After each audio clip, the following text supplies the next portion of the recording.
Hello Jay.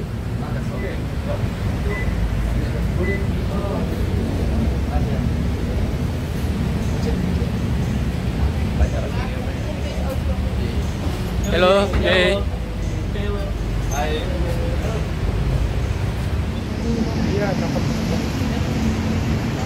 Hello. I mean, personally, I have to get fit right now. I'm a little bit injured, so I hope I can join the team in the next periods. Akhirnya Jai Noah Ices, pemain berusia 23 tahun yang saat ini bermain untuk tim Serie B Liga Italia Venezia, resmi menjadi warga negara Indonesia dan dia segera akan mengurus dapat KTP, paspor setelah diambil sumpah tadi di Kemenkumham wilayah Jakarta yang berlangsung di Cawang ya pada jam 8 lewat ya. Dan di sana Jai dengan tenang, penuh percaya diri ini mengikuti petunjuk arahan dari Kepala Wilayah Kemenkumham di Jakarta, Pak Ibnu Guldul. Tapi Jai Ices sudah resmi dan kita semakin kuat di jantung pertahanan kita dengan pemain tinggi badan lebih dari 190 dan dia bisa bermain dalam dua posisi yang berbeda yang sangat baik, bisa di back tengah ya. Kemudian dia bisa bermain sebagai gelandang bertahan.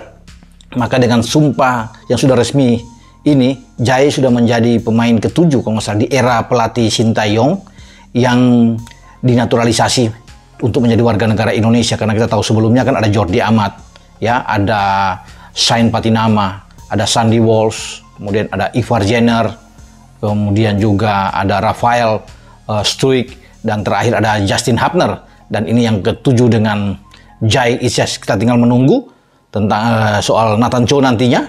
Kalau kita mau kritik, sebenarnya tadi saya katakan nggak salah, ya. Tapi kritikan itu juga harus sesuai dengan fakta dan teknis pertandingan. Jangan sampai kita mulai masuk ke ranah kebijakan-kebijakan atau keputusan dari Coach Sintayong dalam memilih pemain. Karena ya seorang pelatih itu punya hak penuh dalam memilih pemain. Sintayong juga sudah paham, dia perlu memilih pemain-pemain mana saja yang akan bisa mengikuti taktik permainannya. Dan memang kadang-kadang kita juga tidak puas melihat permainan dari timnas Indonesia, apalagi ketika bermain defensif.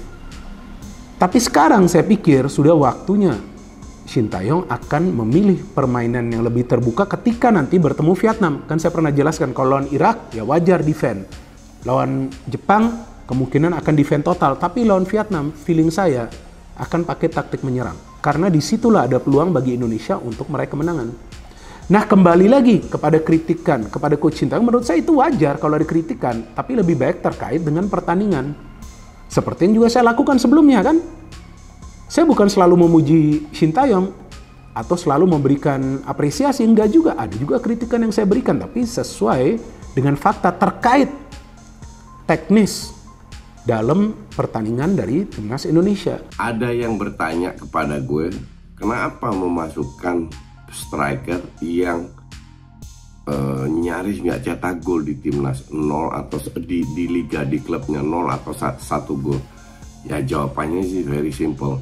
Karena di klub-klub besar, klub menengah ke atas lah, rata-rata klub Liga 1, strikernya itu pemain luar. Jadi sangat susah atau peluang kecil untuk bisa ngangkat pemain atau membentuk pemain kayak Rocky Putirai, Boas Solosa, BP, Kurniawan, striker kayak zaman dulu. Kan slotnya itu sudah sangat sedikit untuk pemain timnas kita, dan itu sangat disayangkan. Maka dari itu gue pernah kritik dengan 5+1 pemain asing di liga itu tidak mendukung terutama posisi striker dan center back, kecuali mereka dapat naturalisasi. That's different. Untuk gue sih naturalisasi good karena mereka semua mendukung membela tim merah putih. Cuma buat saya sehebat apapun Filipina yang rootnya bukan bola, kita harus lebih di depan, Bang. Jadi saya nggak bisa terima biasa-biasa aja. Kalah 5 gol dari Irak dan 1-1 dari Filipina, saya nggak bisa. Jadi soal Sintayong itu bukan soal benci, nggak suka pelatih ini atau nggak ada urusan itu ya? Nggak ada dong, Bang. Ini objektif aja ya? Iya. Apa urusannya saya secara personal nggak ada. Saatnya memang harus memang belum waktunya untuk dinilai ya jangan dinilai kan gitu ya. Tapi kalau udah saatnya untuk dinilai ya harus dinilai. Itu yang saya lakukan. Karena itu memang untuk menyehatkan sepak bola Indonesia. Betul, dan saya kan mengikuti apa yang menjadi statement-statement dia. Iya. Ada satu yang mengganggu sebetulnya. Waktu sebelum lawan Irak di awal November, dia ada wawancara dengan media Korea Selatan. Dia bilang timnas kita makin menakutkan dengan kehadiran naturalisasi. Oke. Tapi itu kan nggak terbukti dengan kalah 5 gol dari Irak. Ucapannya kembali tidak terbukti. Kedua, dia bilang pemain kita itu punya kelemahan mental, takut kalah sebelum bertanding, itu takut kalah. Dan itu ditutupi naturalisasi. Sekali lagi dia membuat sebuah perbedaan yang sangat tajam antara lokal dengan naturalisasi. Oke. Nah, saya nggak sepakat karena satu hal. Saat dia bicara seperti itu, maka pertanyaannya berbalik kepada dia.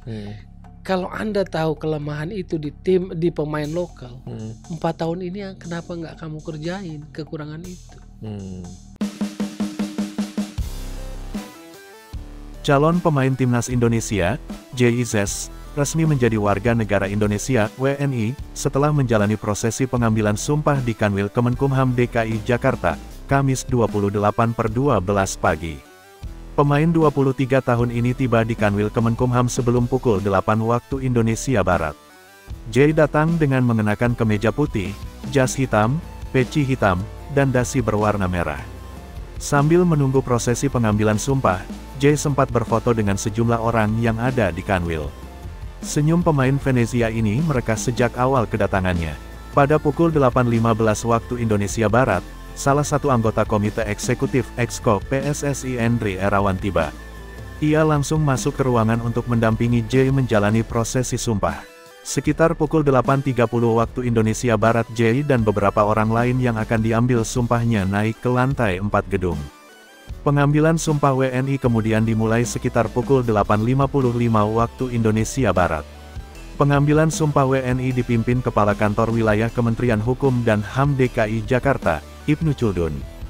Demi Tuhan Yang Maha Esa, saya melepaskan seluruh kesetiaan saya kepada kekuasaan asing, mengakui, tunduk dan setia kepada Negara Kesatuan Republik Indonesia, Pancasila, dan Undang-Undang Dasar Negara Republik Indonesia tahun 1945 dan akan membelanya dengan sungguh-sungguh serta akan menjalankan kewajiban yang dibebankan negara kepada saya sebagai warga negara Indonesia dengan tulis ikhlas. Kiranya Tuhan menolong saya, kata Jay saat pengambilan sumpah WNI. Jay merupakan pemain ke-7 yang dinaturalisasi di era kepelatihan Sintayong. Sebelumnya ada Jordi Amat, Sandy Walsh, Sain Patinama, Rafael Struijk, Ivar Jenner, dan Justin Hubner. Selanjutnya Jay akan mengurus kartu tanda penduduk dan paspor Indonesia. Setelah itu PSSI akan mengajukan perpindahan federasi dari KNVB ke PSSI sebagai proses akhir. Jika FIFA menerima perpindahan federasi itu, Jay akan bisa membela timnas Indonesia. Artinya pula Jay berpeluang tampil melawan Vietnam di kualifikasi Piala Dunia 2026 pada Maret tahun 2024. Setelah rampung jadi WNI dan pemain naturalisasi, publik sepak bola Indonesia tinggal menunggu debut Jay Izzes bersama skuad Garuda. Lantaran baru dinaturalisasi saat ini, Izzes bisa dipastikan tidak bisa tampil di Piala Asia 2023 di Qatar, tanggal 12 Januari mendatang. Peluang Izzes bermain bersama timnas Indonesia lawan Libya dalam uji coba selama pemusatan latihan atau TC di Turki juga kemungkinan tertutup. Satu-satunya peluang besar bagi Jay Izzes debut dengan timnas Indonesia adalah melawan Vietnam dalam kualifikasi Piala Dunia 2026 zona Asia, tanggal 21 Maret tahun 2024. Debut tidak resmi Izzes bisa lebih cepat apabila tim asuhan Sintayong ini menggelar uji coba dengan tim lokal jelang lawan Vietnam. Selama era Sintayong, Jay Izzes jadi bek naturalisasi kelima timnas Indonesia setelah Jordi Amat, Elkan Bagot, Sain Patinama, Sandy Walsh, dan Justin Hubner. Jay Izzes menegaskan siap memberikan kemampuan terbaiknya untuk timnas Indonesia. Seperti yang diberitakan sebelumnya, Jay Izzes telah resmi menjadi warga negara Indonesia, WNI, pada Kamis, tanggal 28 Desember tahun 2023. Pemain yang berposisi sebagai bek tengah itu resmi menjadi WNI usai menjalani proses pengambilan sumpah warga negara Indonesia di kantor wilayah Kemenkumham DKI Jakarta. Setelah merampungkan proses naturalisasinya, pemain yang saat ini merumput di klub Serie B Italia Venezia FC itu pun mengaku sangat senang. Perasaan saya senang, tentu saja. Akhirnya saya bisa menyelesaikan prosesnya dengan baik dan menjadi warga negara Indonesia, WNI. Ini adalah hari yang luar biasa dan saya dalam kondisi baik, kata Izes dikutip dari laman resmi PSSI. Ia kemudian mengucapkan terima kasih kepada Ketua Umum PSS Erick Thohir dan pemerintah Indonesia yang telah membantu kelancaran proses naturalisasinya ini. Saya ingin berterima kasih kepada Ketum PSSI Bapak Erick Thohir juga pemerintah Indonesia, ucapnya. Lebih lanjut, pemain bertinggi 190 cm itu menegaskan dia siap untuk memberikan segalanya bagi negara serta sudah tidak sabar untuk segera bisa berseragam timnas Indonesia. Saya siap memberikan segalanya untuk negara ini. Saya sudah tidak sabar ingin bergabung dengan tim dan bermain untuk Indonesia, pungkas Izes. Proses naturalisasi Jay Izes untuk menjadi WNI ini bisa dibilang cukup cepat. Setelah pertama kali datang ke Indonesia pada September lalu, proses naturalisasi Izes sudah disetujui Komisi 3 dan ex-DPR RI pada awal Desember. Jay Izes menyusul nama-nama lain yang lebih dulu menyelesaikan proses naturalisasi seperti Jordi Amat, Sandy Walsh, Sain Patinama, Ivar Jenner, Rafael Struijk dan Justin Hubner.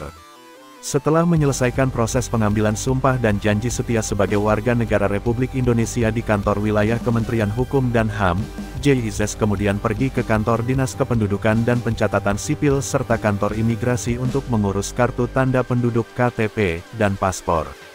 Pelatih timnas Indonesia, Shin Tae-yong, sudah siapkan menu khusus untuk menghadapi lawan-lawan tangguh di Piala Asia 2023. Timnas Indonesia sendiri harus menghadapi lawan berat sebelum event 4 tahunan tersebut. Skuad Garuda bakal berhadapan dengan Jepang, Irak, dan Vietnam. Berdasarkan kekuatan di atas kertas, timnas Indonesia diprediksi bakal kesulitan menghadapi ketiga tim tersebut. Pasalnya, ketiga tim tersebut memiliki catatan apik di Piala Asia. Jepang datang ke Piala Asia sebagai tim terbaik turnamen ini dengan 4 kali memenangkan turnamen ini. Irak sendiri pernah menjadi jawara di Piala Asia pada edisi 2007. Vietnam sukses muncul menjadi kejutan pada Piala Asia edisi terakhir. Kala itu, tim berjuluk The Golden Stars tersebut sukses menembus babak perempat final. Selain itu, catatan ranking FIFA ketiga tim berada di atas timnas Indonesia. Jepang sendiri menempati ranking 21, sedangkan Irak di posisi 63, dan Vietnam di ranking 94. Sementara ranking timnas Indonesia berada di ranking ke-146. Meski begitu, Shin Tae-yong tetap optimis dengan peluang skuad Garuda di Piala Asia 2023. Menghadapi Piala Asia nanti, saya tetap berani dan optimistis, ujar Shin Tae-yong dilansir bolasport.com dari laman resmi PSSI. Karena saya melihat para pemain sangat bekerja keras. Dengan itu pasti akan bisa mewujudkan target yang kita inginkan, tegas Shin. Sementara itu, Shin Tae-yong juga sudah menyiapkan beberapa menu latihan yang mampu menembus pertahanan lawan di Piala Asia 2023. Pelatih asal Korea Selatan tersebut menyiapkan fisik para pemain timnas Indonesia agar siap melawan tim-tim tangguh di fase grup Piala Asia. Para pemain dituntut untuk bisa berlatih dengan program intensitas tinggi. Selain itu, Shin Tae-yong juga menyiapkan program latihan umpan-umpan pendek cepat. Latihan tersebut bertujuan untuk meruntuhkan pertahanan lawan timnas Indonesia di Piala Asia 2023. Namun pasti juga mereka merasa lelah dan pegal, ujar Shin Tae-yong. Karena sampai sebelum berangkat ke Qatar, saya membuat jadwal atau program latihan selama di Turki dengan intensitas tinggi. Latihan hari ini fokus bagaimana kita meruntuhkan lini lawan dengan cara passing pendek, dan di ruang kecil itu bagaimana kita bisa passing dan orang ketiga yang bergerak, lanjut dia.